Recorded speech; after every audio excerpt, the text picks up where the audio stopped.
This is DJ Demo representing the Houston territory, and I want to give a shout out to my boy Slimmy C. McVeigh and his co-host. What's his co-host name? Fredro. Freddie. Frankie. Whatever that jabroni's name is. All that matters is that this is DJ Demo from the Waxaholics and Zach Slater, and you're listening to Culture Shock Radio, brother. Let's go! Bro, here. Yo, Timothy McVeigh checking in.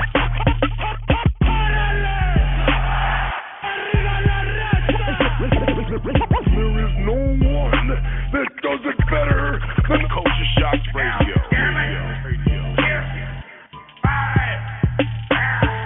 It's not just another podcast. Yo, it's Culture Shock Radio, and right now, ladies and gentlemen, all the way from Houston, Texas. H-time it go down. Clutch City. Oh, yes, this sir. man has his smooth hands, we would say, with his DJ skills in a lot of things. Oh, yeah. Including the Break Free DJ school movement, correct? The after school movement. We have the legendary Waxaholics crew. Yes, sir. One half of Zach Slayer, ladies and gentlemen. DJ Demo is in the building, man. What's up, dude? 4X Versace, somebody stop me.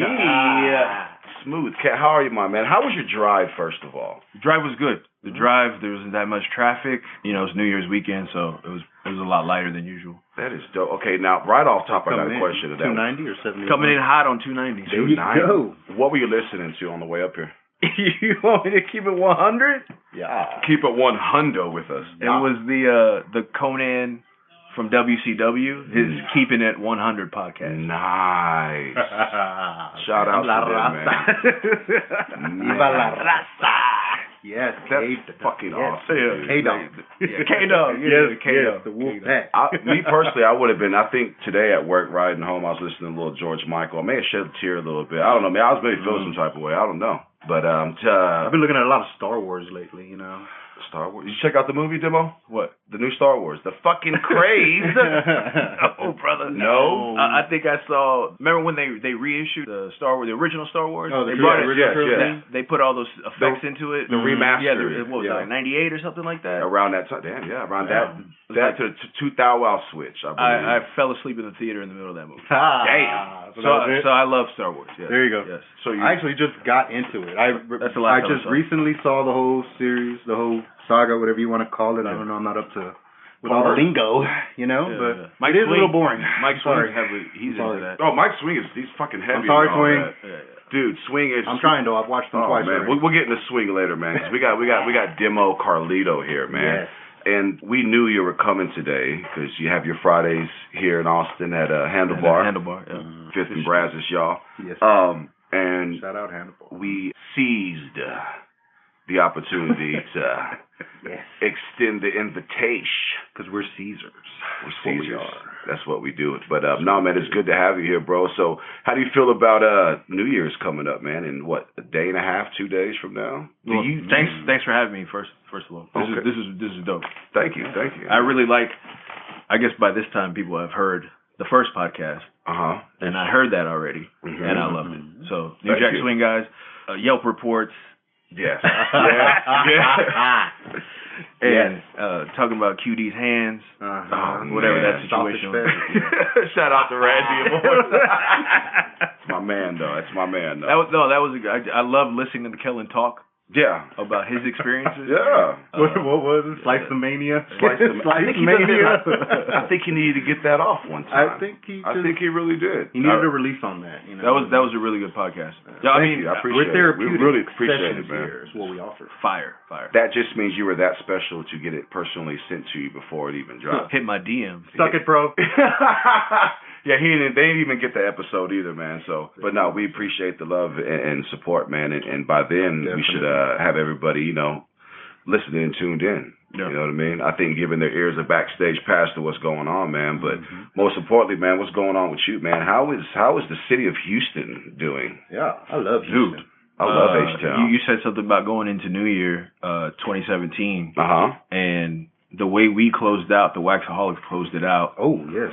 And it was incredible last night. I'm talking about the last Thursday of the year. I don't know when this will air. Yeah. But the last Thursday of 2016 was like, it was incredible. I saw pictures. Just the energy that was there, and it's been like that for the month of December. It's just been insane. Yeah, you had the Hove one, right? Yeah, and that's what kind of like kicked things off. Is like so pissed I didn't make it, man. That Rockefeller tribute is like we had lines. Like this is it's not a big club or anything like that, right? So we had lines there's a front entrance and a back entrance, and we had lines.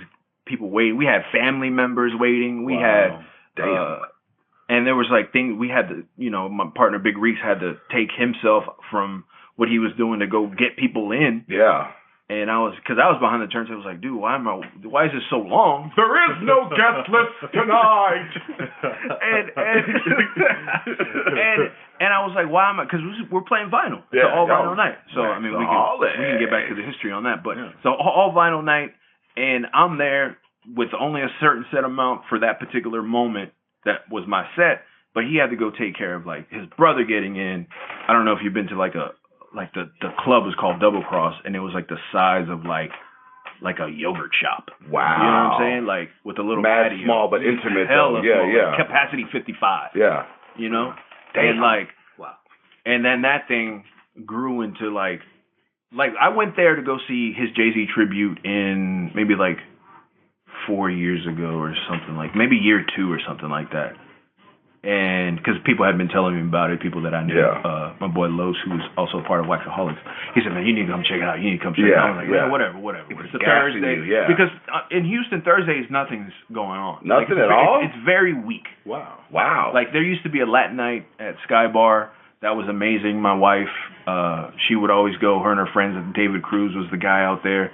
He's a great Latin DJ. Yeah. And that was the major thing on a Thursday. And then usually Thursdays really don't make it out. They don't pop. No, and it's like, so he started it on Thursday, Reeks did, and then it just evolved into this thing, and I went to go see it in year 2, and I saw this Jay-Z. I was like, who has the fucking balls to fucking I'm just going to do a Jay-Z tribute. Yeah. And it's just like, it's going to hove out. Yeah. And then it's just like, you saw these like Rockefeller maniacs that were there, and it was only like 9.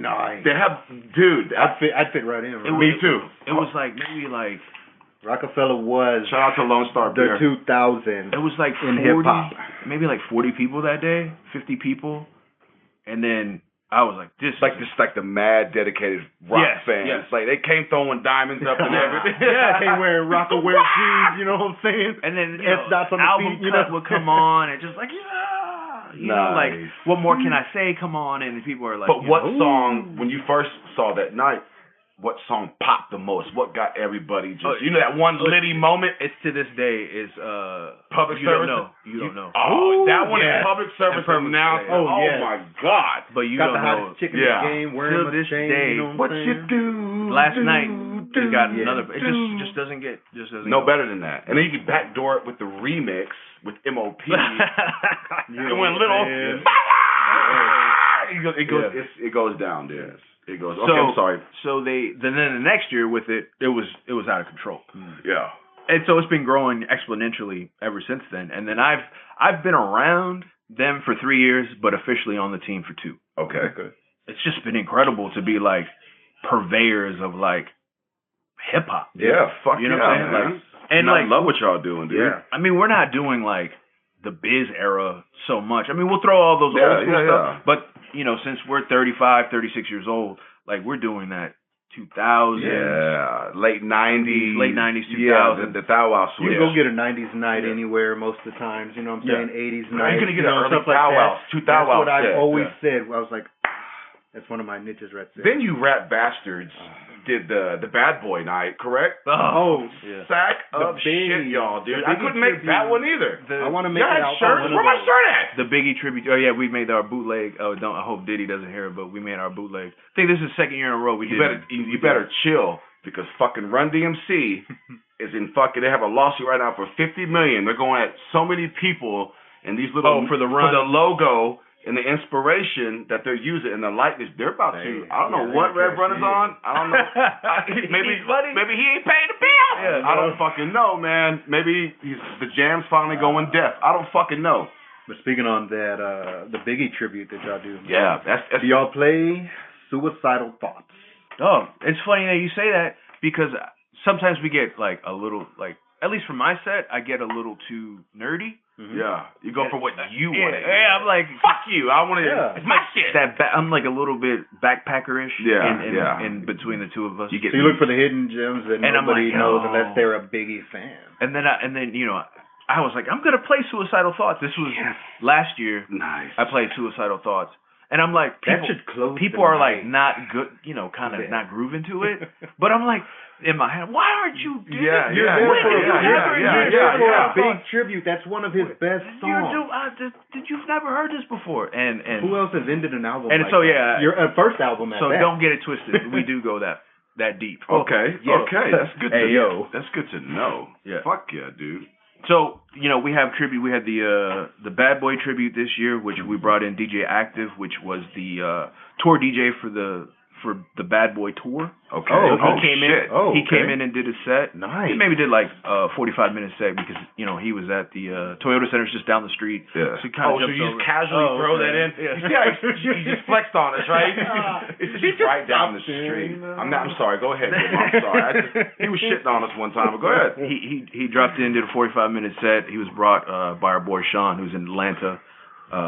And he came and did a fire set. If you don't know about Active, he was invited to the Jazzy Jeff playlist retreat. Ooh. And he played vinyl. He brought a little stack of vinyl and he kept it true. Yeah. And he had a really good set. So it was Waxaholics approved? Yes. Okay. Yes. Right. Okay. I see I'm looking in the distance right now and I see the snap, the Waxaholics snap. The wax snap.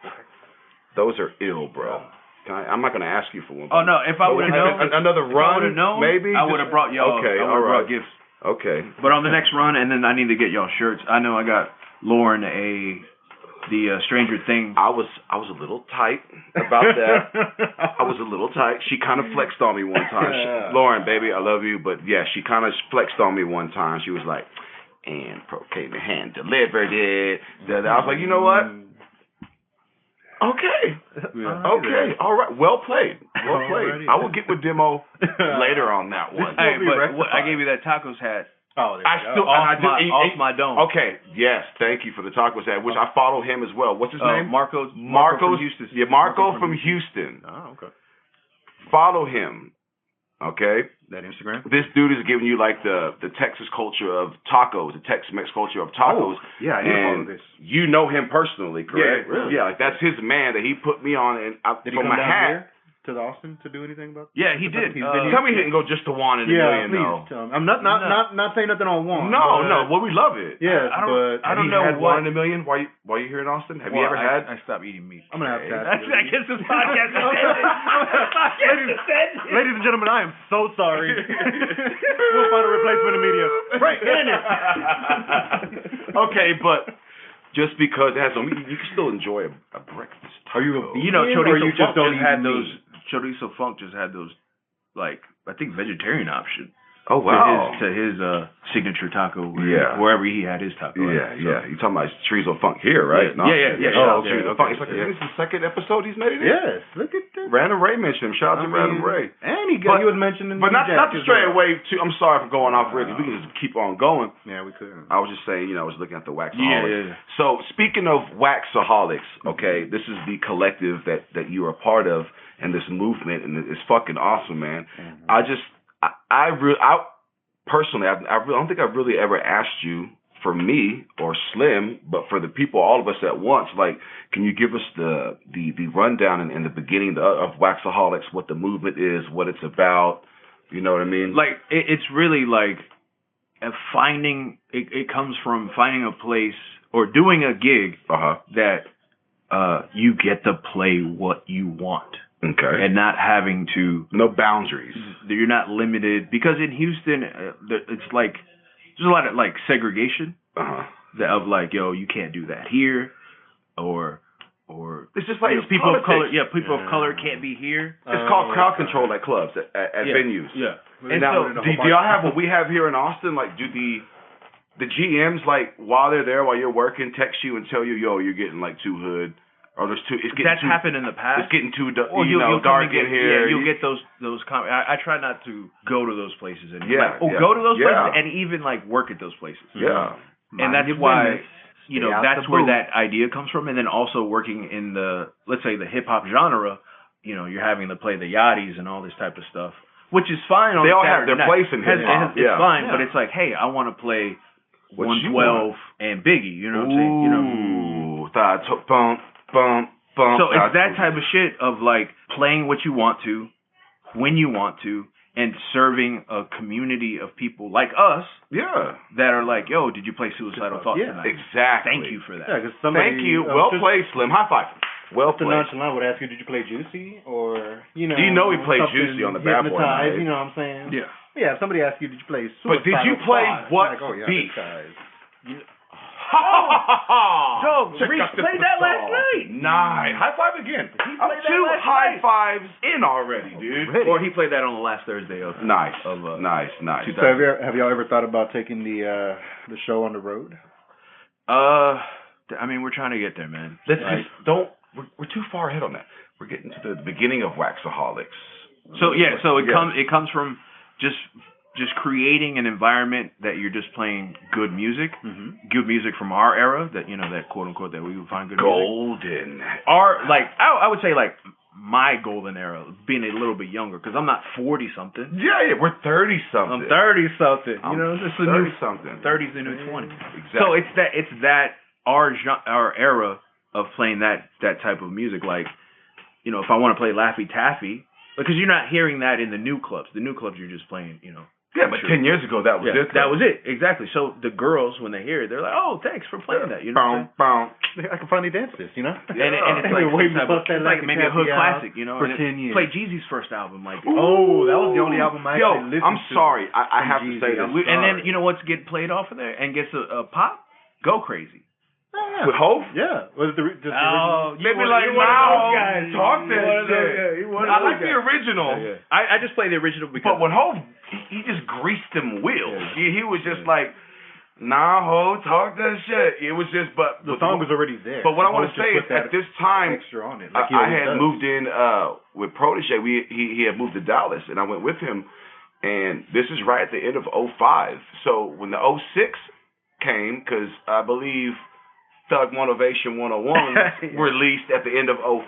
November is correct? Yeah. Or December? Spring. It was spring? Okay, I'm thinking first quarter. Yeah, second quarter. Second or third quarter. Oh, yeah. And at the top... it was going into the summer, right? Because the summer it was lit. So when 06 was hitting in spring, and it was, dude, in Dallas, the DFW area, Jeezy was like pop to them in Dallas, bro. Like, everything was Jeezy. You know what they play on the radio over there? Y'all may have done it in Houston too. The number one song they were playing off of Jeezy's album for Thug Motivation 101 was the two loves, 2 shots of Patron, Grey Goose got me loose. I'ma tear the pussy up. You know what I'm saying? But that's what I wanted to say. Trap Star was the one that was down there. Trap Star, like my hood. And my hood. Everything I do it for my hood. Okay, I'm sorry. So that album was just. That album was. So you see how energetic you guys just got talking about the album? So how'd you feel playing that? That's what we get to do every week, bro. Nice. Because we don't get to hear that down here in Austin. And why? I'll tell you the staples of the party is staples of the party. What We Do by Freeway. Wrong. Yeah. Stick a 40 when the sun go up. Crack a 40 when the sun go down. That Little Brother record off their major release. Little Brother. It was yes. That I wonder why. Yeah. That Little Brother. Talk about these are ones that we play all the time. Yeah. You Don't Know by Jay-Z. Juicy's a staple. Yeah, of course. Was Lucchini a staple? Lucchini It gets a decent pop. That's a little bit older. That's like 90. No, that's Bad Boy Rockefeller. That's 96, 97. Is it 90? Yeah, it is. You feel me? Rock wasn't really that's a real popping until 98, 99. Yeah. So after Hard Knock Life, then it was. Lucchini gets a little bit of a pop. Okay. We love Lucchini. But you see where like this little brother, you don't know what we do. Yeah. Going into the new millennium. Approaching mid 2000s. Yeah. 02-ish. Go Crazy. 05, 06. That period. So we're talking 05, 06. These are the records that get popped. Yeah, real pops. I mean, it all gets love, but like these records, they get real pop. So that gives you an idea of like how fun it is that we get to play these records. And like, tell me when you. I don't know why I'm asking this. I know the fucking answer. Most City Dawn freestyle. I had anywhere in Houston. I had to find it on vinyl, and when I did find it, I bought 4 copies. Nice, okay. And I gave one to Pro. There you go. I gave one to Reeks because I was like, yo, you need to make sure you have this. Okay, there you go. Just in case I'm absent one day. Yeah, you got it on deck. You got me. And then I forgot. Maybe I forgot who were the other people I gave it to, but I came up on copies for a reasonable price. Yeah. Overseas. Reasonable. And so I had to buy them, and so that gets played. Of course, how much did you play that all the way through? How much did you play that last night? The girl they cost. Did you tell her the right price, or what the price was? Did you tell wifey how much they cost? Tell them, or no, the price was cheap. It was like I think for 4 copies, it was like maybe like $10 a piece. Oh, okay. $40. $45. But if you get that domestically, like 30, if you get that domestically, you're paying 30 or whatever. Yeah. Oh, you know, if it's from a Texas dealer, those guys fucking trying to rape. Dude, so that's the enjoyment of the party of like playing these records. We play what we do more now than we did when it came out. We're giving it more run than it came out back then. Damn. Shout out to Freeway too. But what I was saying about the Mo City Dawn record, anytime I've been in Houston and partied out there, when that fucking song comes on, Mo City Dawn Freestyle, when it just you know what I'm saying? Like they know it's not gonna be the original song that the beat was took from or freestyled over. Yeah. In Houston, they know it's gonna be Mo City Dawn Freestyle. And I've seen crowds of the non-color variety. Oh yeah, that's everybody being the majority that night. Yeah. Impaired. But it was even at that, it was when it dropped. Like I just seen like corporate 9-to-5 white collar getting down, knowing the fucking words. So what I'm saying is, and I've seen it in the hood hip hop spots in the H. Of course. And you know everybody in the fucking hood and lost their fucking mind. But I've seen the same reaction, so I was asking you, like, do you get that reaction? Yeah. And you know what I'm saying? And you have the vinyl. That's the same reaction of like what we do and You Don't Know or whatever it is. Most City Dawn gets that same thing. And I think people are even more surprised to hear it because it's an all vinyl night and we actually do have it. Nice. So that's what I'm saying. Explaining them what Waxaholics is. Waxaholics comes from this thing of like just having a love for vinyl. And I remember Reeks told Main Event. Shout out to Main Event. Marcus, Main Event. Marcus. What up, though? Zach Slater, 1/2. We'll get into that one. My crime partner. He told Marcus one time, he goes, you know what? You're a waxaholic. She's a waxaholic. They're a waxaholic. It's just if you have vinyl and you love it, you're a waxaholic. Yeah. So, and then Rican also has that, and me too, like, now that I'm part of the team, but Rican's always had it. Like, if he talks to somebody about vinyl, hey, you got vinyl? Bring your crate. Yeah. It just nobody nuts up and comes out and does it. Why not? Because you know what? Speaking of, he always makes his fucking way into this episode. An asshole. A shout out to Protege, but suck it, Pro. Yeah. I remember, I can tell you, I won't say I'm a DJ, but ask anybody around me, I have DJ abilities, correct? So being around these guys, I know bringing wax, bringing milk crates of vinyl to parties in the late 90s before Serato. Yeah, no, up until Serato. So I feel you on that behalf. Like if you saying you do this every Thursday, crate, so you do this every Thursday. So I did this. Hold on, you the real MVP. more than 16 years ago, I was already doing this. And for y'all to do that and have a collective in y'all's movement and what y'all were doing for that is a testament of time, because I feel I never missed a fucking second. Or at least a crew of people with me who think the same, who I look up to as DJs, thought the same way. Yeah. They never changed.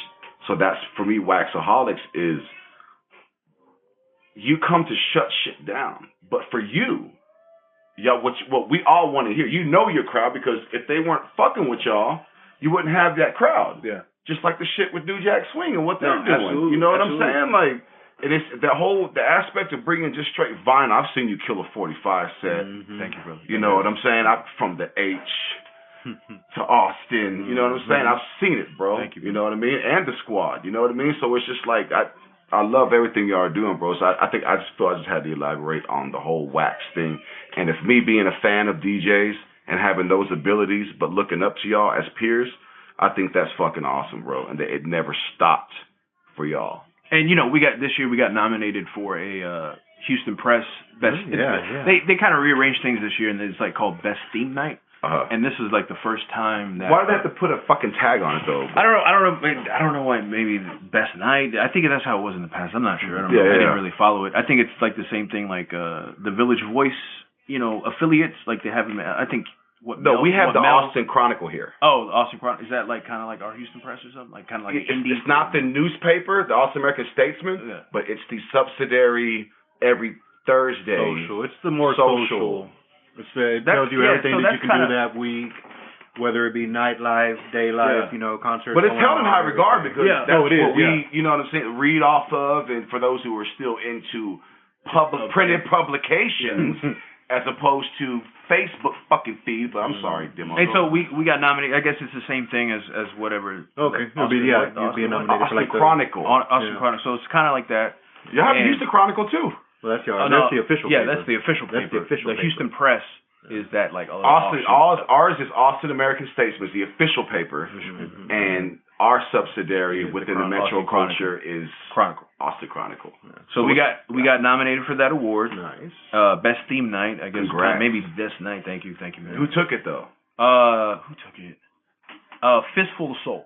Okay. So shout them out. You know what I mean? Like record collectors who spin like Northern Soul music. Okay. So they're very specific. Okay. Very specific. Okay. And they do a monthly, and then it was pretty cool. Of course, to get nominated. Big Reeks got nominated for Best DJ. Nice. So me not being biased, but I'm gonna be biased. Mm-hmm. I wish I would have won that. Mm-hmm. Yeah. Y'all should have won. Y'all won that. It's by heart. Y'all won that, but okay, you know what I'm saying? So the accolades, we see the accolades. You know what? Like, it was hard to vote for that because my wife, you had to send out mad links for people. You put out the link and then you had to like create an account on the website. And you couldn't vote. You had to just create an account and all that stuff. No, and then my wife tells me 2 weeks later, she goes, I didn't vote. Shout out to the wife. I know what she's awesome, by the way. I was like, you're a Trump American now. Like, what are you doing? Like, this is what you're making America great. You just had this stupid shit. No, you're gonna fail. And I was like, you didn't vote. Oh man. I was like, I'm not. This is why Trump won. I didn't vote either because Trump won. Not to get into politics. But you want a beer? Yeah. Shout out to Lone Star beer, by the way. Lone Star, all we drink. There you go. We drink. There's some Bud Light in the fridge inside, but I don't touch that. Yeah, dude, that shit was fucking crazy, dude. And then, so Reeks got nominated for Best DJ. Congrats to him on that. Yeah, congrats, Reeks, man. Have I met Reeks before? You might have not. He's always with y'all. He is the... he always does the Waxaholic show, right? He's the brother that... I always see him emceeing. Or be not necessarily a host... But I see with what y'all are doing, like he is kind of like you're saying of who you see, of who I've seen. He's you know what I'm saying. Reeks is the dude. He's like 6'5" with a beard. He's a black dude. Yeah, I think that may be him. Or you talk about in photos and stuff like yeah. No, it's because we switch off. So if we're at House of Blues, okay, and it's like everything else like that we do is just like I'll start first or he'll start first. Yeah, and we just go back and forth. So he might not be on the day. But this is him? Yeah. And I believe I've met him before. Shout out to Reeks. So that it's been a great year, man. Like, you know, we started off at the House of Blues doing December 31st, and that's a very prestigious spot, bro. House of fucking. Do y'all Blues. have one here? No. Y'all don't have one here? Y'all have one. I'm not sure if Dallas has one. No, Dallas does have one because I follow this dude called Star Music. Shout out to Star Music. I've never met, but I follow your music and what you're moving, what you're doing. But in Dallas, I believe they have a House of Blues. Y'all have one. There's your complimentary. Hold on. First of all, everybody, here at Culture Shock Radio, not only do we get you your accoutrement for your likeness and your comfortability, we asked Demo if he wants to get you something to eat, whatever you need, blah, blah, blah. He's like, nah, you know, whatever. Get me a Monster OG Green. We're like, cool. I'm like, yo, but to get here, you got to take the toll roads, and we all know toll roads are a bitch. Here at Culture Shock Radio, we validate tolls and parking. At all times, dude. We're not some low-down, run-of-the-mill Look at that. podcast. That's that Monster. Shout out to the Thai at Monster over in Houston. Okay. Support Break Free. Oh, okay. Nice. Shout out to them. Shout out to Thai. Shout out to Thai at Monster. We at Culture Shock Radio. We like Monster. So I had to get the Monster. I was feeling a little parched. You a little parched? You're going to need that little turn up. So yeah, Reese is always with me. Okay. You might see him maybe in my particular photos because I'm picking up photos if I'm DJing. Yeah. Like just like if you saw his Instagram, he'd be DJing. Yeah, okay. But yeah, man. So you know, we started off the year at the House of Blues, December 31st, 2015. Ooh. With the Sufferers. A big shout out to them. Yeah. Cam and Mark Austin, their manager, has been really supportive of what we do. Yeah. And you know, they put us down on Eighth Wonder's anniversary. Eighth Wonder Brewery. They're a beer, small brewery. I mean, they're not small. I mean, I don't know. Out of Houston? Yeah, they're out of Houston. And we did their anniversary party. We did other pop-ups there, too, that Mark put us down with. And, of course, we did House of Blues again during Thanksgiving. Mm-hmm. For the week or so. We were there during Thanksgiving this year. What else did we do? And you know, the Sufferers, if y'all don't know who they are, we know. You need to check them out. Like, they're super awesome. They played a couple hundred shows or something this past couple of years, and they're so tight. Like, we saw them on Thanksgiving, and it was just, they're amazing. Like, they're so tight. Yeah. They're so tight. I haven't been to a live show yet. I've heard their studio recordings, but I haven't been to a live show. But shout out to the Sufferers, man. So they've been really supportive, and really helping us out, and it's really, you know, what this party has like, it created a community. Like, it feels like, of like the music scene of like DJs helping out musicians and bringing, you know, kind of cross promoting of like, it's a lot of stuff that you guys do here. Yes. Yeah, I was just going to say that. It's hard for us to do it over there. Yeah. See, but they don't know about that, us doing that here. Yeah. We feel it doesn't reach out, and I guess that's the reason why we're doing this now. Yeah. The Culture Shock. And that's why I love it, because I want to know more. Yeah. Because I literally ask Pro 100 questions when I come here, and I'm able to go to his crib. Well, be like, yo, what happened with this? Podcast. What happened with this? Like, all you had to do was come out. What's up with Nick? What's up with Nick Nack? What's up with this? Like, shout out to Nick Nack, man. What's up with that college radio shit? Like, you know. So I ask him like 100 questions all the time. Were you on the Blastro shit that we're doing, like late '90s, early Thou Wows? Was that the college radio internet show shit? He told me about that. Yeah, man. Like, Lottie, that shit was right. Fucking no, that was Nick Nack, Pro, and I believe Mike Swing. Oh, okay. And who. Protege actually, I don't know if I'm, blowing this up or whatever, you know what I'm saying? But, like, we have a mutual, a friend who actually kind of showed him the ropes on how to DJ as DJ Flow Rock, which is Felix Ojeda. Okay. I don't know if you may have met him. Maybe not, but that's my motherfucking man. Flow Rock is from the hood. We're from Metropolis, so he's from the hood. He's like our god, like our legend. That's the DJ, and he doesn't. So he's like Nick Nack's era. He is Nick Nack's era. Yeah, they're all that same. Yeah, they're all that same age. Him, Lottie Da. Shout out to Mario, man. Lottie Da, man. Like, fucking love you, bro. We haven't Scratch League. Total Texas Scratch League, bro. Like getting to see that from the start, but and hopefully you get like all these people like get their stories out there because it needs to be told. It needs to be told. Yeah, it does. That's what we're here about. We're here to bring the history of not only Austin, but whoever Texas. we come. Yeah, Texas. Not even wherever just we're not at, even just wherever Texas, we're at, just whoever we're real talking to. Home felt just culture in general. Now you are one half of a collective called Zach Slater, and that is with DJ Main Event Marcus. My man, your brother. Shout out to Marcus, man. We just saw you. I believe it was last Friday, I believe it was. at Handlebar as well. He covered. He covered for you, which he did a fucking awesome job for the time I was there. Oh, yeah. Didn't really.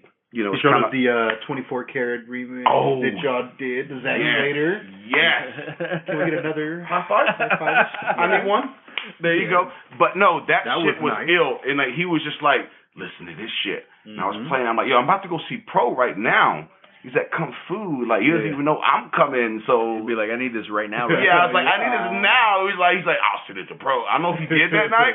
I was like, Marcus, I really hope you did, but. I really hope you didn't. That means we've heard it and Pro hasn't heard it. Yeah, so we get another fucking one up on him, dude. But yeah, give him the. I want to know how this. How does Zack Slater? How does Zack Slater start? So we were in another crew before, and so no mention. But before. No. Okay. Before. He's thinking, no. I'm gonna be real discreet. Okay, I'm sorry. Go ahead. Shout out to Michael Jordan. Before he was in it. Like he was just kind of like solo. He was just an independent guy, just around. And then I think I saw him at Beer and Beats when that was going on. I think Pro and Lottie had made their way a few times there, and I heard a mix by him because they were like, yo, he's dope. Check out his mix. The guys in the crew, and I was like, all right. And I checked it out, and it was his DJ AM tribute. DJ AM tribute. Yeah, I do remember that. And I saw him, and I was like, like I'm not the type of guy who's gonna be like, if you do something tight, I'm not gonna not let you know. Yeah, a lot of people show love because people feel you're gonna gas their ego, and it's just like if you get gassed, well, that's fine. That's on you, bro. I was being humble. I was being humble, and I was like, whatever. So I stepped to him. I was like, yo, bro, I heard that mix, man. It was a good mix. Like I really, really enjoyed it, and then. From there, it just sparked a conversation of like, what was the thought process in the way you came up with that mix? And so we just, as a fan, this is your thought process. Because I'm like, because I asked everybody, stuff like that. I asked, Mike Swing, Pro, all these guys, just like Kellen or anybody. Like, it doesn't matter. Like, I don't care if I just want to. Like, I appreciate your work. Like that shit was fucking dope. Yeah. So I told him, and then we just, we connected on that, and we just were talking, and I was like, man, let's do something, because he was like going to put out a part 2 that he never did put out, and I was like, let's do something for it, like if you put out the next one, let's do something, and then so we were thinking about it, and that's where we came up with the idea to create the DJ AM tribute. Okay. And it was just like, well, if you're not going to make another one, well, let's just do it live. And we'll just have that on the vibe. Fly, yeah. We'll just to see what our chemistry is. And then maybe you take I think deep down you want to see what y'all's chemistry was. But as far as I never watched before that. Like, no. It was that the basis of that party was to raise funds for the DJ AM Foundation. Okay. So we did that, and then we never got in contact with the foundation. And we always got to run around. I think we did it two or three times. We raised not a whole lot of money, but something real, man. But we were trying to do something. I mean, and then that's when Break Free. That's when we ran into Break Free. He was like, "Yo, Break Free's there." I was like, "Well, why don't we do the tribute and just give all the money to Break Free?" There you go. It worked out better. So they went to exactly. Better calls, but I'm saying the local and then you see it actually. It's something you're actually able to actively take part in. Okay, now what is this? What is Break Free? Yeah. Break Free started out as a community center by Moy Rivas. Okay. And he's from Houston's South Side, which is like, the South Side, North Side. It's like one of the most rivaled. Well, it's rivaled history. But we're going to get into the Houston culture in a little bit. There's just in the 90s, there's a lot of gang issues, a lot of drugs. Let's just be honest. The south side was red, the north side was blue. And Moy came out of there, and he's one of one of the top b-boys in the world. Like, I don't even know how to compare him as another DJ. I don't know if he's like Jazzy Jeff. I don't know if he's like, because I don't want to put the age on him. Because Jazzy Jeff. But I don't know if he's like a Four Color Zach. But he's that echelon of a b-boy. Yes, exactly. And he's officially sponsored by Monster. Okay. And he has a contract with them, and he got to that point, and he's like, I want to do something for the community. And what he started was, it was a community center where he gave access to people to come and just come dance and just utilize this facility that he had leased, and had a dance floor. Oh, he just had b-boys go in. Yeah, just go in at your leisure, just kind of like a fantasy factory type deal, and just go in there. But he found that if you didn't have structure, that people would kind of either abuse it or they wouldn't utilize it, and it wasn't getting utilized. Yeah. Exactly. Wasn't utilized to its full potential. And then that's when he started doing classes, like b-boy classes. Okay. And then it got to the point where he had grown enough to where he wanted to bring in Marcus, DJ Main Event, to do DJ classes. Okay. Yeah.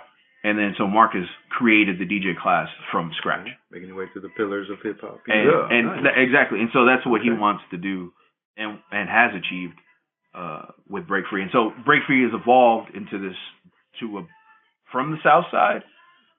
Now it's all the way kind of like in the Heights area, which is like a upper class neighborhood, because homes are like maybe like $500,000 to $3 million. Yeah, upper middle class action. Art district. Yeah. So it's kind of like another Montrose type thing. So it's kind of like us moving from the east side going up into maybe like the Westlake area. Yeah. Going from nothing to money. Yes. And so he's done it all on his own, taking his own money, and he's added the b-boy classes. He's had the b-boy classes, added the DJ classes, had an MC class, and had art classes. But graffiti, rap, all the elements, all the elements of hip hop. Yeah. Was it the 4 pillars of hip hop? Four, and then the 5 is knowledge.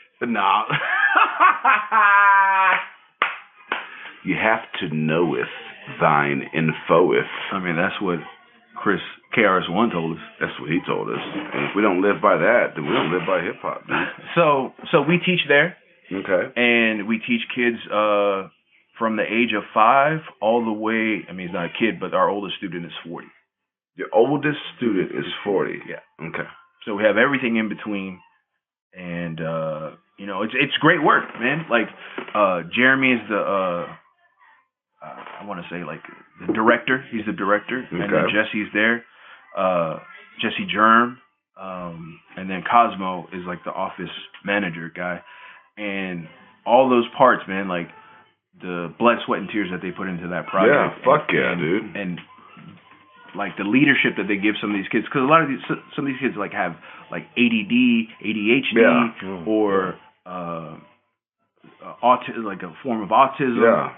So like we're dealing with all these types of kids, and trying to be leaders, and whether they get into the element or not, it's just that this is something that could be for them. You're showing them something positive. It's something that they're already taking a part in. As far as if you hear these students, or who I would imagine are teenagers, you know what I mean, are listening to hip hop music, whether it be rap and what's commercial and going on now, but they have to at some point know about the history of hip hop and the DJing and stuff of that nature. And positive hip hop. Exactly, positive, and not doing anything negative or spreading that message. So you're giving them something positive to do in their, I wouldn't say like free time, but in their learning time, as far as after school. After school. That's kind of because we started at 6, so it's essentially like 6 o'clock to 9, and it's like after school program basically. Like not after school program, but it's like if the kid's not in baseball or basketball.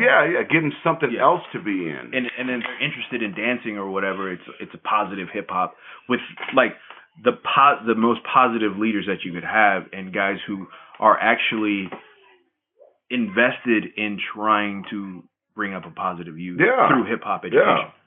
Like why wouldn't you do that? Like, because I feel if you weren't, like, these are kids who are maybe now, like, you know, in this era, they're coming up on Lil Yachty or what's Homeboy's name? Lil Uzi Vert, and you know, these kind of, and not to give these guys extra shit, you know what I mean? But there may be, what if that kid stumbled upon Biggie because his uncle or his cousin or older cousin, and he was like, no, but this is cool, but I'm one of those teenagers and one of them kids right now that I don't just want to turn up and dab and do all that. They actually got some kind of culture. Yeah. So I think that's why they go there. And I think that's awesome what y'all are doing to kind of oversee that and curate it and teach it from our generation. Yeah. You know what I mean? So absolutely. for them to... Because we didn't have that. Like, there was nobody telling you this is how... At least for me... It was dog-eat-dog for DJs, man. Like, in the Southwest, like, there's nobody at the time that was somebody that was around. I didn't have anybody. Yeah. So it was just like, I had to learn by seeing it, a little clip on TV. Yeah. And if I had my dial-up on fleek that day... Like, nobody else on the block was using the internet. Are we talking about the internet that Al Gore invented, right? Yes. Okay, yes. Go ahead. Yes. And then the real player wasn't, you know what I'm saying, sluggish that day. Yeah. You the know? real fucking player. Golly, man. And what was the other one that had the amp? I think it was like Winamp. Yes. You know, you didn't. That's the era that we grew up in. Yeah. Like, nobody told you anything. These kids these days Cakewalk, don't and know you just heard the struggle. You just heard the Cracker Nuts and the Hollywood Boys and Steve Nice on the radio, and you're just like, I don't know how they're doing it, but this is dope.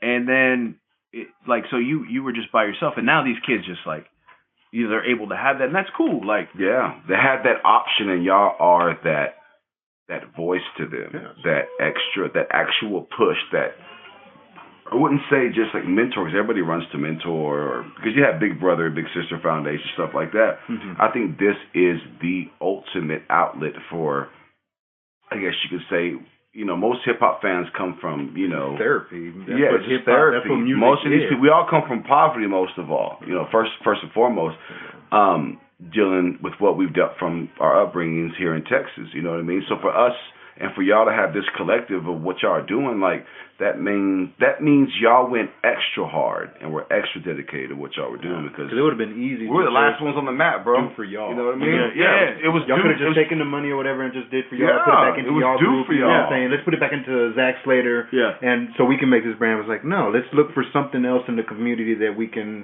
help out at. And not everybody would have done that. Even the byproduct of being around all that too, is you're around positive people. Yeah. Like Moy is like, he's somebody like I want to be like. He's younger than me, but I want to be like him. Yeah. Because it's family first.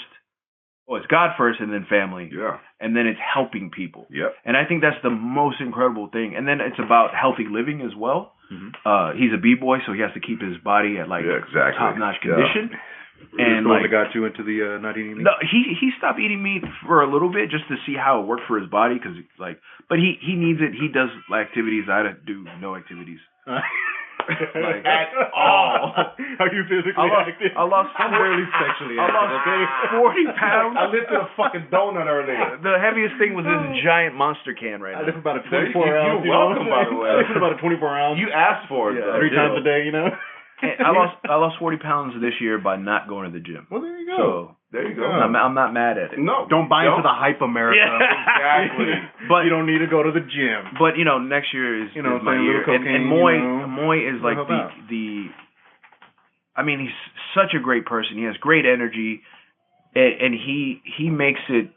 He creates a great example for us, even as men, to get on a better path. Yeah. To do better. Yeah. And it's I love being there and being around that energy, and it's because he's at a certain level, like I was telling you, like the Jazzy Jeff of whatever. Mm-hmm. Like you just get these like little crumbs of game. You know what I'm saying? Of just how to maneuver. What did he say? Sprinkle me. He sprinkles it. Me. And you just like, man, I didn't think about it. Jesse Germ is the same way. He just gamed. Even though Jeremy, the director's young, but he has game. Yeah. But they're just part of that hobby Koro, which is like, I guess, the Cracker Nuts version of B-Boys. Yeah. and just shout out to the Cracker Nuts. Shout out to those guys, Christian and Baby J. And so like they just have so much game. They've been around the world, numerous times. Mm-hmm. So they just ask the right questions to us on like what we need to get done, and they've experienced a lot. Yeah, they have. We've got a lot to learn from them. They've got a lot to offer. They do, and it's a great environment. They're just great people. It just makes you like stop eating meat, and it's like for him, it's like, oh man, that's cool. Like, you know what I'm saying? Like, do better for yourself. Have more energy. Yeah, like, but the good thing about it is you're not shoving it down nobody's throat though. No, not at all. Because we all say it's kind of like Fight Club. I mean, I've got a platter of fucking bacon and little sausages right here on the table, and he hasn't even touched it. This dude is devout. Okay. Everybody says like it's like Fight Club. Like you ask a vegan like, what's the first rule about being a vegan? You're like, tell everybody you're a vegan. And to us, it's just like, nah, we get it. You know what I'm saying? Like we get it. You know what I mean? Being healthy, but we're not saying as if you're saying I don't eat meat at the same time, we're not saying eat meat. You know what I'm saying? So it's just like we see what's going on. You know what I mean? Like it's just like if that's what you do, we support that. But you know how some people are with certain things. If they want to do shit out, they want to. You know what I'm saying? So, but like for us, we applaud the authenticity of it. And that that's how Moy is too. Yeah, Moy's like, exactly. Hey, I'm doing this. I'm just letting you know. Yeah, but I'm not force feeding this down your throat. Yeah, you could see this on IG. Yeah. You could see it. Just letting you. Oh, he's like Mad Diesel. Oh, dude. Oh wow. Dude, the dude is like ripped. He's more ripped for her pleasure. All right. And it's just a great environment of just positivity. Yeah. And with the focus on the kids and just getting the work done that we have to do in the DJ department, the b-boy, the art, the MC, and all that type of stuff. So now asking in this, with what you're doing with the Break Free, has anybody, I guess you could say, broke out as far as a residency or a mixtape placing? Or I'll tell you, last semester, we had nearly every single DJ student have a gig. Nice. Job fucking done. Play in public. Yeah. And y'all help out like afterwards? Like they can still come back to get mentorship? Oh yeah, they can always like. It's not like as soon as they graduate, get the fuck out the door. Or if you're not paying, if your scholarship is up, because we gave scholarships. Yeah. Okay. Yeah. Because Jeremy put together a 24/7 cipher where we raised, I believe, $40,000. Nice. Which helped us get to our new building and then give scholarships to kids. Nice. So that was really all the community coming together. So it was never like, guess what, Timothy? You were $20 short this month. Yeah. Screw you. No. And I don't know, I lost my train of thought of what we were just talking about. The kids get placement. Oh, so they got gigs. Yeah. Every kid had a gig out, and we weren't there. I'm talking about we weren't there at their gigs. They were able to take care of their business, handle their business on their grown man, or grown girl, grown woman. Yeah. Well, they were 12 and 13, 14 years old. Okay. I remember when I was a little girl. I used to listen to hip hop and have all the XXL and Source pictures on my wall, and I still do. Mm-hmm. You know what I mean? Not on the wall, but I still have my. Come on, man. We all XXL covers. Hip-hop. I love the Source, but I always felt they were just kind of like that was like the industry standard. Picked it up, they were like the Grammys of hip hop magazine publications. Basically, yeah. Like, but XXL was where the real was just like. They were just, and they even took Elliott Wilson because of that. Oh, YN? Yeah, YN. Shout out to Rap Radar. But yeah, so that has kind of led into what Zach Slater went into Break Free, and thankfully that Moy and the team gave me an opportunity to be a part of it, and it just shows that giving back is greater than getting, and that's a fact. Yeah. And so that's led me to have conversations with other people that I know within the Waxaholics community that come to our party of like, give me the idea of like, yo, there's more I can do. There's more that we can do. There's always more. There's always. And, the thing that I haven't told anybody this, but I told Marcus that I have another idea that I want to do, at least for myself. Get it out there. We're getting an exclusive? Is to help, like, immigrants get their citizenship status. Yes. So my thing is, like, if there's a way for myself to actually myself help somebody who's in need to get that citizenship paid for, because every year it's going up in price. Yeah, or start a payment plan for them. No, or just pay for it. Yeah. No, outright. I want to pay for fuck yeah, dude. the $1,500 or so, or $1,000, whatever it is. It's like the INS hole or some shit like that, right? People want to get behind that. Because my wife, she was an immigrant. Okay. And so when she came to this country, her father came over 3 times illegally. Yeah. And he was in an 18-wheeler with like 30, 40 other people, nearly suffocated to death. Damn, just to get here. Just to get here. And to do what we take for he granted, went back home to go see a funeral because I forgot who had passed away. But I think it was his father or mother or something like that. And he went back. They told him not to go because, hey, you're going to have to risk it again. Yeah. So he came back. He almost died on the way back. Yeah. And so ever since I met my wife and he's told me that story and their story, it's just been something that sat with me. And then I had another person I've met through the Waxaholic situation. You don't understand how wonderful it's not only the party, but the people that go to the party. Yes, exactly. So, always the people. So who I met was Chef David Rodriguez. He's a chef, obviously, and he was a co-owner, a partner in the Tipping Point, which was the second sneaker shop, like Premium Goods is. Yeah, Premium Goods. Shout out to Premium Goods. They were the second store. Right after them, they would have been the first or whatever. They were right there. Someone had to get on first, though. Yeah. And Premium got it together, but they were from Brooklyn, so they already had that.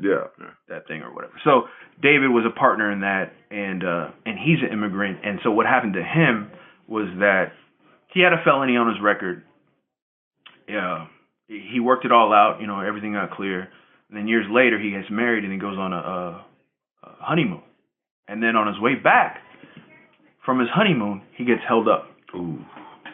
And they say, you're a felon. All the record comes in. He was like, I took care of it. And then he spent, I think it was like 90 days in one of those fucking concentration camps. That's the detention centers that they fucking have, yeah. And so he would be coming to the party, and then all of a sudden it's just like, where's... It got to the point where 2 months, it was like, have you seen David? Where the fuck is he at? Where's David at? And then these announcements come up, I think, like maybe through his wife and Facebook and Marco Torres and like, because Marco's is connected with him through the food and all that type of stuff. And that stuff comes up and it's like, he's being held right now. Oh, shit. And like, we're trying to get him back and all that type of shit. And it's just like, it was just that. And then when he came back, it's like he got back from jail. Yeah. Like when he came back, it was just like, what? You seem different, bro. Yeah, you can see it in him. And he was like, he was happy to see us. And he goes, man, I just don't feel comfortable being around a lot of people. And I was like, shit, you just got out of jail. Yeah. And so he came to the party, and that's another thing about the party. It's like, he came back to our party, and then by the end of the night, he's dancing with his wife. There you go. And it's just like, that just felt so good. Just to see his that relief. vibe and that setting could, exactly, man. And see that, and then, then we get, as I got to know him more, I got to hear his story and see what happened, and then I got to hear his personal story of being an immigrant. Yeah. Of people that, he comes to the States and doesn't know English, people making fun of him, thinking he's stupid. And then that just resonated with me. And just because you don't know the language, people think you're stupid. Yeah. And that brought me to the fact that my wife's sisters, they were much older than her. Yeah. She was like a little kid. But what her sisters had to endure, it just tears my heart up to have that. And then my wife have to feel that way, and her family have to feel that way. My homeboy have to feel that way. So it's like, there's something more. It's around you full circle. So don't be a square about it. Yeah, you have to. And then the whole Trump election just made everything worse. It did. Like, yes, it did. So going into 17 and going in the future, it's like that's David, my wife, the Trump. Trump was an inspiration of like, trying to create a fund to help people get their citizenship. Yeah. So that's my goal. It's fucking awesome. That's my goal. Because nobody is doing that, man. Nobody, or at least locally, nationally, cityly a word? Regionally. What you're looking at. Regionally. Regionally, locally. No, but we really applaud that, man. That's anything we can do. I mean, that's the goal, but we'll see how that works, man. Yeah, it's definitely part of our culture is being Tex-Mex or Mexican American from Texas. You know what I mean? Like anything we can do to help, man. Y'all let us know, man, and we'll use this platform as much as we can for that, bro. Thank you, brother. You know what I mean? Like we definitely applaud that, man. But getting these things covered, you know, we have the start and the upbringing of the Waxaholics, the formation into y'all's personal group, which is Zach Slater, turning into the Break Free Foundation, and y'all continuing to keep going these plans that you have personally. But we have to ask this question. As far as, I wouldn't say local, because not just city-wise, I guess you could say, or Houston, Texas-wise, regional, whatever. Any local talent, hip-hop-wise, MCing. Because growing up here in Austin, like I don't know if it's everybody, I'm pretty sure it is, but I know I'm speaking for myself. Houston was like the mecca. Yeah. For hip-hop. For Southern hip-hop. Oh, yeah. For Texas as well as Southern. Yeah, for us. So when I was growing up, first getting into hip hop, it wasn't.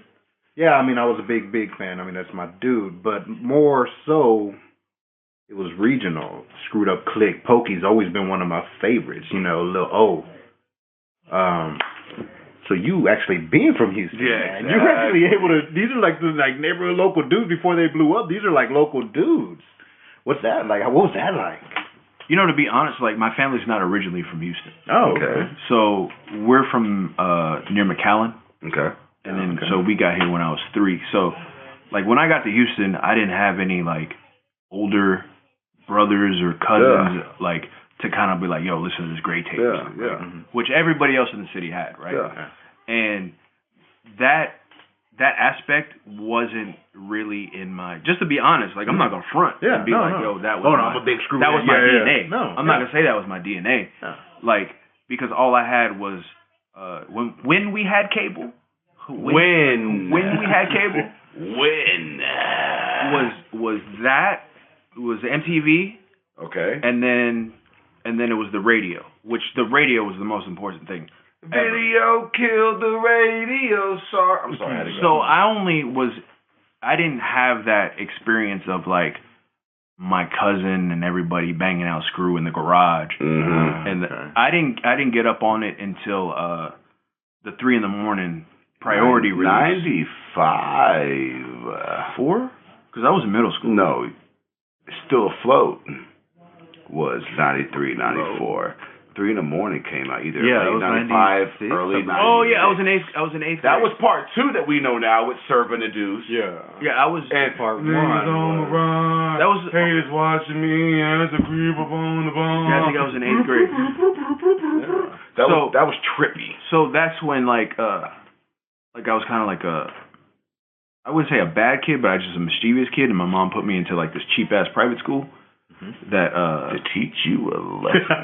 And I had to do like chores to stay on the campus or whatever. And it's like going to Thea's house, like you gotta earn your fucking keep. And but they had the most gangsterous music at this little private school, and that's where I got the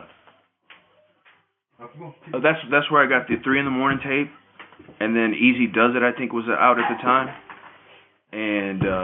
And so it was that mixtape that I heard. And then in high school, like these white dudes I knew were like, yo, you need to check this out. Like during lunch, like this kid would drive, Shane, who actually, it's funny enough, knows Reeks.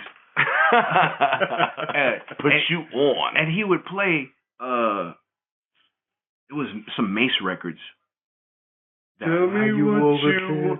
Yes. No, it was Tell Me with 702. No, it was Total. The Total. Pam, Kima, Keisha. Yeah. It was that Total. And I was like, I hate most of it. I'm not going to lie. Like, I was like, it's not my DNA. But, like, this is fire. Yeah, hell yeah. That when the Bad Boy stuff was Screw. Oh, dude. But, like, the thing I respected about Screw, and I always noticed, is that he was a turntablist. Yes. No. Like, a lot of people think it was just a gimmick. Down. It was just all he did was he was a it fucking and chop DJ, it. No, bro. he actually had That's his little what I ghetto Grammy respected. that he would run around with. And his little chirps and chops that he would do. Yeah. It was perfect. One of my favorite scratch patterns that I wanted, maybe I know you know it because you told me this, was the point blank. Yeah, and I mimicked that for him. Yeah. I mimicked. Yes. And that's Paul. Yes. I did the whole thing for him, right in front of him.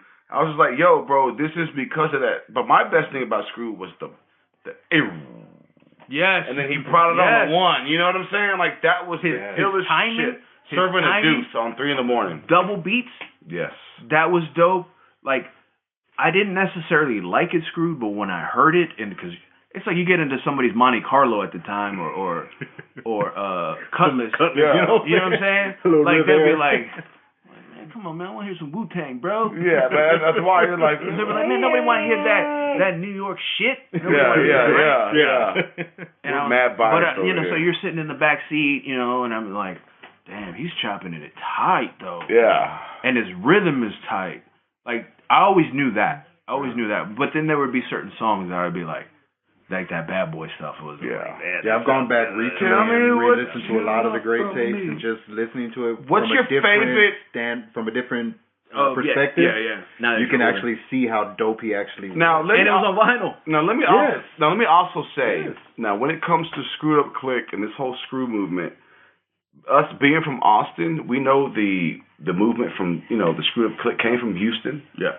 Fat Pat, shout out to all the fallen soldiers and the remaining ones that are still holding it down. But the original Screw Shop that was in Houston, I think people either tend to forget or even don't know that we had a Screw Shop here in Austin, Texas. Yes. Custom cards. That was on, was it 12th Street Street Airport? Yeah, it was Shorty Mac. Shorty Mac with ran that. Shorty Mac from SUC came down here. Ran that. And that's how we were able to know about them in Austin. All y'all from Austin, the Screwed Up Click members, all the H-Town. We had the official stop. We had an official stop outside of Houston.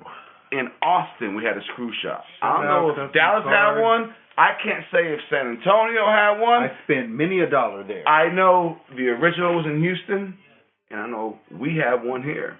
So that was our plug to Great Tapes. Get in contact with the Shorty Mac. We need Shorty Mac on here. Is culture right there. Yeah, I personally have had Al D come to my house in Montopolis. Thrasher. To come chill, smoked a couple blunts, talked about, Screw Brothers. You know who I got to talk to? Was Jam Down Records. Oh, yeah. I think it was G that owned it, yes. But his brother was at Wax one night, right? Yeah. And we got to talk to him. Me and Maynard got to talk to him. Nice. And he was just telling us the most amazing story. Because my favorite rapper is Kiki. Yeah. Oh, okay. Yeah. Right. Yeah. That's my favorite. Yeah. And it was a bucket list thing. I haven't seen any of those guys perform. I saw him perform at Mike Sinzala through a Screw Up the Vote. Matt Pushamania. He had the Waxaholics do Screw Up the Vote. Yeah. So we worked with them, and then we got to see Pokey, Kiki, that boy T. We got to see who else? That big Pokey. I think I don't remember who else was there. All this piss in the little. Maybe one of the guys from Point Blank. No, the Street Military. Oh, man, they used to live in my neighborhood. What neighborhood? What was it? Boys, something boys. Botany Boys. Botany Boys. Shout out to C-Note. Will was there. Will Lean the chemist. C-Note was there. C-Note. Courtney? Hey, y'all. For those in anybody in this world, y'all do know all those skits on the UGK Riding Dirty album? It's all C-Note. Yo, this nigga's tripping like they got a bone in his motherfucking throat on that Smitto. That's all Courtney. That's all C-Note. Wait. I don't know which of the Botany Boys, but my house, they lived right behind my house. Oh, shit. And then, because my other boy, Doe, knows all those guys. I done thought him anyway. And then he goes, the Botany Boys live right there. And I was like, really? Wow. And then you just see them at the corner stores, just with blades on their Explorers. See, anytime I would drive through Houston, because I didn't get a chance to go through Houston, Austin. Yeah. But anytime I did, I always just, as a fanboy, I just fucking hoped I fucking at least ran into one of them. Not just to oh, I'm not gonna, just be like, you're fucking dope, bro. You're just, you know what I'm saying? Yeah, it was a bucket list thing to see Kiki perform, and he did I'm a G. Ooh, Got to be a G to the day that I die. One of Now, they mine came was- in '96. They came to Austin. They came to Dessau Hall. Yep. Killed it. Mm-hmm. And they shared that culture with us, and I relived that through. I was on the phone. This is '96. Have you? Okay, '96. Three-way calling to a female. Talk about it. Middle school action. Ooh, finger banging. Who was, thank you, who was on three-way with her little homeboy side nigga, older dude. We weren't tripping, but he was at the concert. Yeah. You feel me? Yeah. And I heard this from the OGs and the motherfuckers around the east side, and you know what I'm saying? So we're listening, and there was this youngster, this Mexican dude from Austin. His name was Knee High. And you can catch him on the '96 live tape from Dessau. He says, and I quote, "Let me come down on that south side of town, blowing on hay, Austin where we stay. Yeah, it's me, that young S.A." Hey, killed it, bro. Shout out to that man. I don't know where you're at in life, but that for me was immortalized. Yeah, that was a defining moment for me. That let me know Austin made it on a screw tape called '96 Live, bro. And that was at Dessau Hall here in Austin, Texas, which Dessau is considered, if you cut it off at a certain point, it's either Dessau or Cameron Road. Yeah. You know what I mean? Yeah. So for us, like, having that culture here, like, that's why I was telling you, like, we share that culture with y'all. That it came from Houston. And we love and respect that, but we had it fucking here too, bro. And we would go to Dallas. I'm sorry. They were kind of like, I wouldn't say diss on it, but they was always on their own shit. They had the Oak Cliff Assassin, Mr. Pookie, Mr. Lucci, all the Lay It Down, I'm a Crew for Life. Like that. Dallas had their shit. Yeah, they did. San Antonio. But it was a whole. It was a whole other world. Scene. Yeah. And then I think the first one to actually bridge the gap in another city besides Austin was between San Antonio and Houston, which was Kyle Lee. But we had a little bit of that culture, and that's what I was trying to say. Like, we had a little bit of that H-Town culture, you know what I'm saying? So y'all had it too with the League of Extraordinary G's. Yeah, shout out to all them, man. Like I really enjoyed their work. Though Dominican J, we know him by Lil J here from the League, but he goes by Dominican J now. I don't know if that's the handle name or his official name. It is Dominican J. He has a new album called Reality Rap. Yeah. And he's been working on it for a while, man. So we've been seeing it and, hearing about it. And actually, I got to sit down and listen to it, man. Like, yo, man, they're doing some things, man. The League has done some extraordinary things. League of Extraordinary G's, no pun intended. Yeah. They've done some amazing things, bro, for the city. You know who I worked with one time? During that 04, 05 era was, I didn't work with them. It was like an indirect thing that we got tracks from. Was Aztec. He's always, you remember that? Shit. Remember him? I was just listening to his shit. Draped up motherfucking. He was like Colombian and Mexican. Just the other morning I was listening to Colombian. He was with The Rock, you know what I'm saying?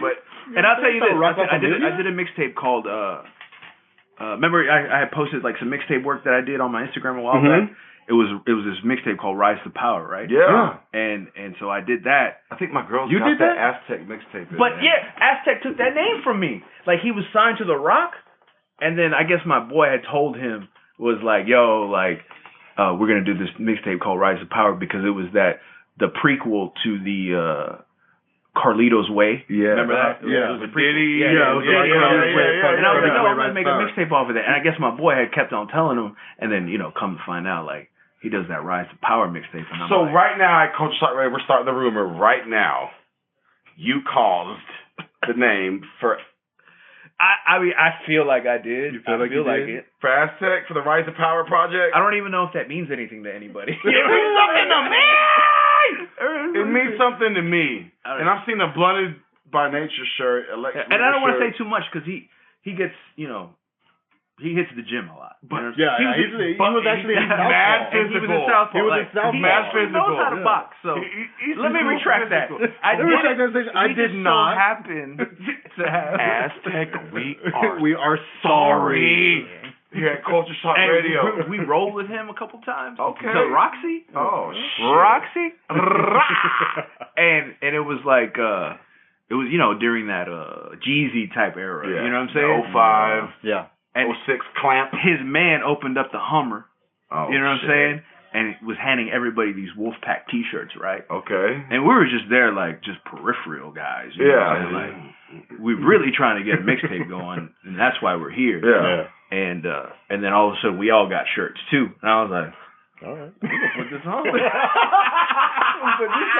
I got something to wear tomorrow. I'm putting this. I'm about to sport this, bitch. I'm gonna rock this And then shit. I went to the front of the line. Was like, Wolfpack in this. Yeah, bitch. Throwing them up and everything. You know? And I was like, I wish Pro gave us shirts like that. and it was like Wolfpack, Columbia necktie coming soon.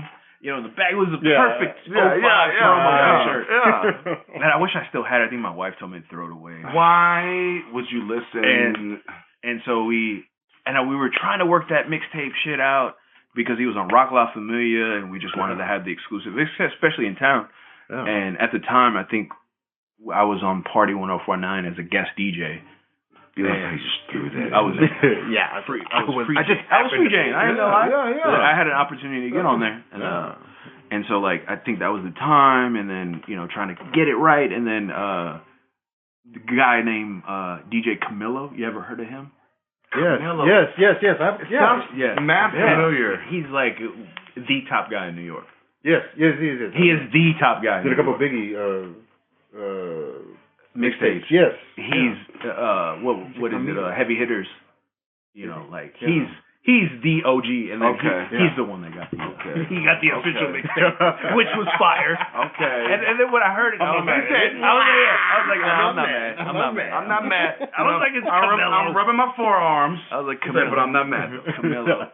I was hitting the gym, you know what I'm saying? But I wasn't mad. I was not mad. So I was mad but not mad, and so that was my claim to the Rock. Well, there you go. Okay, now you can go and cop a rock. If anybody remembers Aztec, if you have, that is your right to throw the rock up.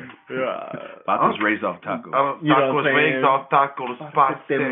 Oh man! Is okay when I play that record on Thursdays? Yo, I get hype. It's Liddy, right? I get hype. Liddy. There's only maybe he had some 10 Mexicans up in there. Yeah, but all the Mexicans are gonna hit it up one time. Throw your set up in the set. He rocked that diamond. He rocked that red bandana, that Joel's. That red bandana. Yeah, he killed it better than killed Joel. that. Yeah. They said delicious. Do they know me? So that was my claim to the Rock. Yeah, man. And so that I was a part of Houston. Culture. That's fucking culture. Even though I'm a lowercase G. But a G, no doubt. No doubt. But a G, no doubt. So, getting to this point, like, where are your residencies? Obviously, you're here in Austin, Texas at Handlebar every Friday. You got the Handlebar hoodie on. I didn't even know that. I do have a Handlebar hoodie on. Shout out to Mike Huntington. We got a Handlebar and the great koozie staff here in the room, at Handlebar. Wonderful staff. You want me to bust out the Handlebar shorts? You know what I'm saying? He does. We got koozies. I got a koozie. But we love Handlebar. So here in Austin on Friday nights, you have the residency at Handlebar, Austin. Where are you at in Houston? When you go back, we can catch you, or Houston can catch you. On Thursday, it's the Waxaholics Party at Alley Cat, which is on Main Street in Alabama. Okay. 3718 Main Street. Greenbow. We do it every Thursday, all vinyl. And then Fridays here in Austin at Handlebar, 5th Street, 121 5th Street. And then on Saturdays, I just jump around. Okay. Jump around. I don't have anything solid, so now tell me. Hopefully things in the new year, I got an idea of maybe a place opening up over there, so that, and then me and Maine work together on different things, so that's what this Saturday. Mad different shit popping, bro. So it's kind of good sometimes because it's a long, literally from Thursday to Friday, I don't see my wife. So Sunday. Shout out to her for putting up with your shit. Yeah, putting up with all my shit. Putting up with your shit. You're bullshit, bro. A little out of hand. Yeah. You're bullshit. Yeah, you should have saw it a couple years ago. There's a lot of shit. There's a lot of shit. But you know what? We're still here. We're still here. Thank God. And so I get to slow down a little bit, and then work with Marcus on projects, work with Reeks on projects. So things just happen. So it's not necessarily something that I'm really stressing about. Yeah. But hopefully something comes up and something in the works for. I think everything you got going on, man. Like you're not missing a beat, bro. Oh, and then teaching at Break Free exactly Monday and I through think you Thursday. having whatever certain days you have for residencies means you're open to do other things, other avenues. Because like we got the 8th, we do stuff with the 8th Wonder or special shows or whatever. So what's the?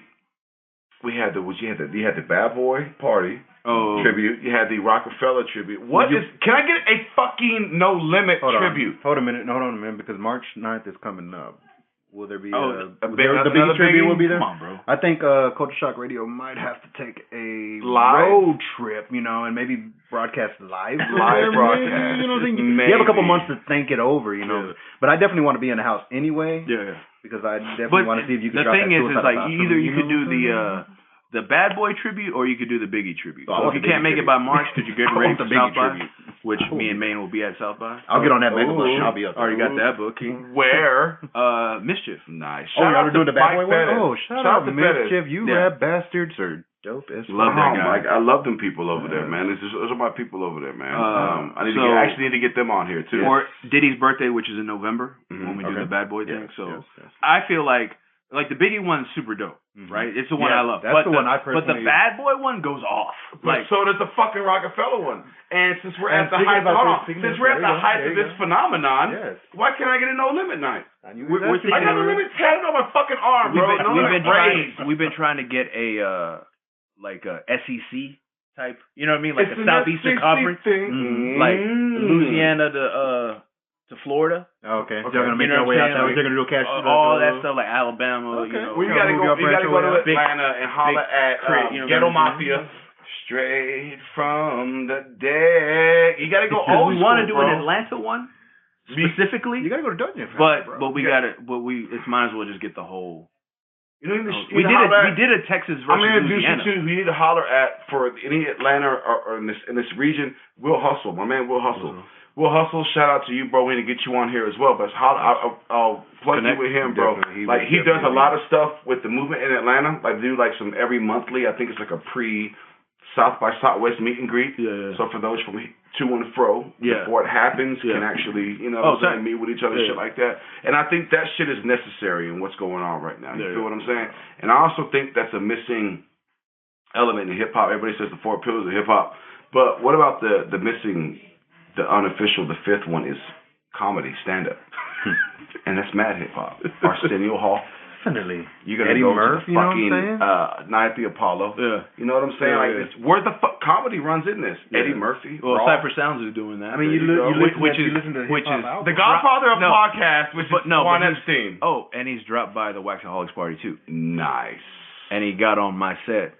There you go. And dropped a little a hot set. I heard he was just mad, yeah, he said it on his podcast. He said it on his podcast. Yeah, nice. He really enjoyed it, and it's cool that Rosenberg had heard about the party. Now, I've actually met Rosenberg quite a few times. Here and in New York. In New York, too? I know some guys of mine who are real dope. Shout out to Terminology. Yeah, Term. Dope MC. Speaking of Term, we had Static at the party. Exactly. Shout out to Static as well. Which had an amazing set. He did amazing. We invited them over. I think it was 08, South by Southwest. Me and Term just hit it off. We were just mad cool with each other. I rap too, by the way. I know these people may or may not know, but I rapped as well at one time. Get some fucking promotion, bro. No, I don't want no promo. I'm on my fake journalist shit now. So, fucking with them, bringing them down, and I'm gonna go ahead and say it, man. Shout out to Terminology, though, man. But we had a good night at his first performance night that we booked for him at South by Southwest. That's dope. And he asked me, to help, not in these words, but as far as for his southern fan base, him being from Lawrence, Massachusetts, from the East Coast, he was like, yo, man, who I need to fuck with? So it's like, fuck a bun, bro. Oh, then that's when they got that track. The next day, he went to Houston, did This Is How We Rock. I said, so he hit me up. He's like, yo, I appreciate it, fam. I'm like, yo, bro, let me hear that shit. So, and we were members of DigiWax. So but I got it before they got it at that time at 08 or top of 09. He sent it to me. He was just like, yo, man, check this out with Bun. So you're saying I'm not that you made that happen. I'm not saying, but I want to say it's like I was a part of Wolfpack. I was exactly. I'm not saying I wanted to make. I'm not saying I want to say it wouldn't have happened if it wasn't for me. And I'm not trying to take credit to the biggest regarded terminology, man. He's a dope MC, man. He is, to me, he's like the rebirth of like Chris Rios. No, I love what I'm saying. I love that track too that you put together with Bun and You got credits on that? But anyway, let our credits, man. Let our listeners know here where they can catch up with you on social media. Facebook. I go with Twitters, Snapchat, what I'm saying? Insta, anything, what I'm saying? It's myspace.com. Yes. Okay. Oh wow! Yes. /tonight 2006 demo the 95 King. That was my MySpace. That was my Air Max. Shit, I bet it was. It's Instagram. I usually just work everything off of there. It's demo HTX. Okay. That's it. And then Demo Cruise on Facebook. Okay. What else? And Vimeo is where I put some of the videos that I do up of like little clips that I do. So you're not a YouTuber? No.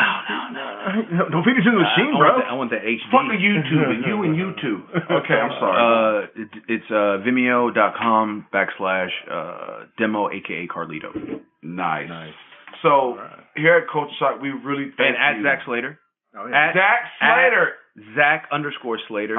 And then at the Waxaholics as well. Okay. And we thank you here at Culture Shock for stopping by and hanging, because if not, we're going to pull up on you in Houston. No. So, but when we do go to Houston, you're going to be our personal liaison through the city. We got that? And I'll take you to Killian's Barbecue, so you can check out the barbecue. Yeah, I'm not going to indulge. I won't. But why? But all the places that you guys want to check out, we'll go. I still haven't had Stanton Big City Bites. Stanton City Bites is my staple. I'm a little upset. It's top 3 best burgers in the fucking world. Stanton's, if y'all are listening, please. I love her. She's a I need one of those burgers in my life. Asian woman. I think her husband passed away a couple of years back. We actually co-owned it with her. But the place is amazing. You have a real home feel to it. She will literally come and sit down, and she's, as numerous times as I've been there, she will come sit down with us and just talk to us, shoot the stick, everything like that nature. Real awesome lady, man. You have a real homey feel. And the fact that the burgers are half ground beef and half ground brisket. Like, what are we talking about here, dude? With butter buns, and it's just... It was phenomenal. We're just a couple of fatties here. My fat girl and me is coming out right now. But I've got half a chub right now. It's freaking awesome, dude. Stanton City Bites. I'm wearing sweats too. That's no, not a good thing. we really appreciate you being here and being a part of this. I know that the love is real and it's genuine. You know what I'm saying? It travels from here to Houston to New York to heaven or hell, bro. It does not matter. You know what I'm saying? So on my end, I feel we can't get everything within this hour. You know what I'm saying? So we're going to continue to... There's going to be a Zach Slater after this. Waxaholics. There's going to be a Waxaholics. There's going to be the DJ. Hopefully you can get Moy. Moy's I want everybody you talked about. We definitely need We're going to pull up in Houston. Okay, let's put it this way. We're going to pull up in Houston. That's a call. We're going to pull up in Houston. DJ Clean Cut, DJ Baby J, we're pulling up. Shout out to the Cracker Nuts. We're pulling up. You know what I mean? Shout out to the Booth Pimps, everybody doing their thing, the Waxaholics. We're going to pull up in Houston, man. Scratch Daily. Scratch Daily. Mr. Remix, we're coming for you. Rockwell, we're coming. We're coming. Mixed Mashed Potatoes, we're coming. Like, Houston is definitely one of our second or third homes. There's a bunch of DJs out there that I've been wanting to chop it up with just to pick their brain. We've been wanting to chop it up with them, man. But having you here, Demo, is fucking amazing. It's awesome. I know we're taking a lot of your time up right now. You got to go run the handlebar. You need time to, get your set together. Can I give a couple shout-outs real quick? Give your shout-out shit mention. I just want to say, shout out to Mega DJ, the Waxaholics crew, Kels, Loso, Ozzy, Say Black, Tony, Lance. Really appreciate everybody's support over the years, especially this year. It's been an amazing year. Specifically people like Moy, Main Event, Protege, like all these guys, Chef David Rodriguez, Danny Ocean, who's a videographer of ours.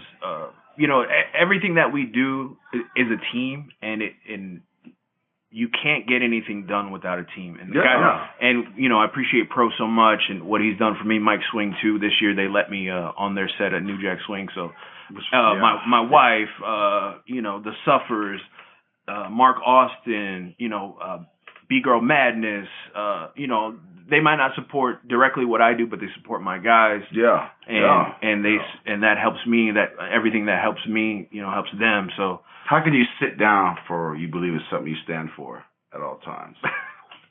Would you say Cap? You like that? So I just want to say, on my back. You know, just thanks to everybody, you know, and you know, Pro opened the door, you know, for me in Austin and other guys in Austin. So, you know, I can't say. I wish I could talk on for another hour and just saying. Oh, we will later. Because I'm just still a lowercase G. Mike, I don't even know why I'm here. Mike, I'm sorry. He's going to be a little late. I'm sorry. We're not wrapping this up yet. But yeah, man, let's just wrap this up, and I got to run over downtown. All right, man. Well, it's been a pleasure having you, Demo. As always, man. It's good when you come into town. As always, we can meet up. This is Culture Shocked Radio. CRMG.